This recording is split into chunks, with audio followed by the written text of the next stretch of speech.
Kam ardhur për të mbështetur të protestë mallështore shumë kuptim të plotë që zgjoj nervin e kombit shqiptar për t'i dalë zot kombit shqiptar kundër kësaj organizate kriminale të Edi Ramës, e cila po rrezikon kombin shqiptar në mënyrë absolute dhe largimi i kësaj qeverie organizate kriminale dhe arrestimi i paktën 300-400 antarëve të qeverisë dhe personave që kanë shit interesat e kombit shqiptar duhet përgjigjen para ligjit ose duhet shkojnë në varr.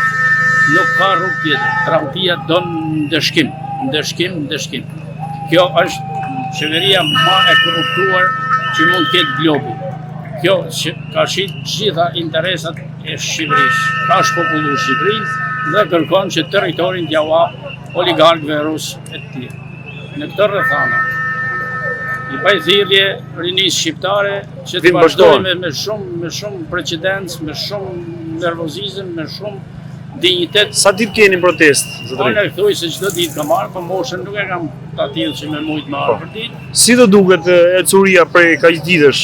Po gati një muaj që dalin këtu në shesh, protestojmë. Mua më duket mallështore. Gjaja më e mirë është se zhduku dallimin jo i majt, jo i djathtë, jo i këtij, jo i atij.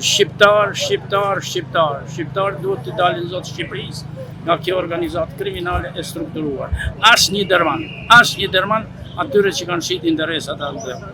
Duhet patjetër japin dorëheqje, paktën mos t'i shojnë. A do të qëndrojmë akoma, do të rezistojmë akoma? Unë jam për me rezistue dhe për me kalu nga plani A në planin B. Cili është plani B? Plani B është ata që e dinë, ata që e organizojnë. Unë nuk jam organizator, unë jam mbështetës, pjesëmarrës. Pra duhet me kaluar me një plan tjetër? Me një plan patjetër, pa asnjë kusht. Ai duhet të lëshojë, duhet të shtlirohet, duhet të largohet që Shqipëria të shtlirohet nga kjo organizatë kriminale e strukturuar.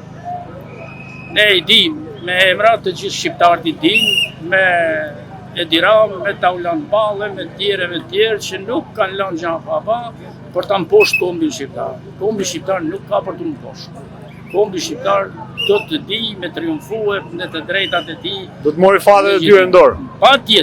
Patjetër do t'i marrë fatet e tyre, pa asnjë dyshim. Falenderoj shumë për energjinë, për mesazhin dhe që qëndroni çdo ditë këtu për Shqipërinë, për kombin dhe për shqiptarët. Unë jam që kjo rini meriton që u banë të gjallë, sepse gati kemë pasur çdo shpresë. Jam ndjer. Dhe me këtë çka ka ndodhur, ka ndodhur diçka shumë e mrekullueshme. Shumë keq. Në 3-4 muaj përpara, kur shisha se gjithçka po shkon në dëm të Shqipërisë, në dëm të kombit. Gjithçka po shkonte në dëm të kombit. Ai ishte katastrofë për mua dhe gati se i lutesha Zotit që mos të shoh këtë situatë që e krijoi Edi Rama me disa bastardë. Me hajdut e me njerëz që tradtar, këto po pushtojnë, po shesin tokën shqiptare. Me të hapur, ky është tradhtari më i madh. Ja ka lënë sa të parë se ja u ka lënë tanë. Ky don patjetër të largohet. Mos u largohet me largune me zor, me mor me zor. Patjetër zvarrem e çun spak ose në varr. Njënën, on spak, on zvarr. Ose ta rratisën të shkoj katë dojë, të thej qafën dhe ligjit baj punën e vetë. Të krijohet Republikë e re, në Shqipërinë e re, me forca të reja, me njerëz me dinjitet, me figurat pastra, pa implikuara nga klasët politike nga asnjë partie. Unë nuk pretendoj gjë. Shqipëria nuk është e ime. Shqipëria është e prezit të ri. Unë jam moshë e tretë. Falenderoj. Falenderoj shumë.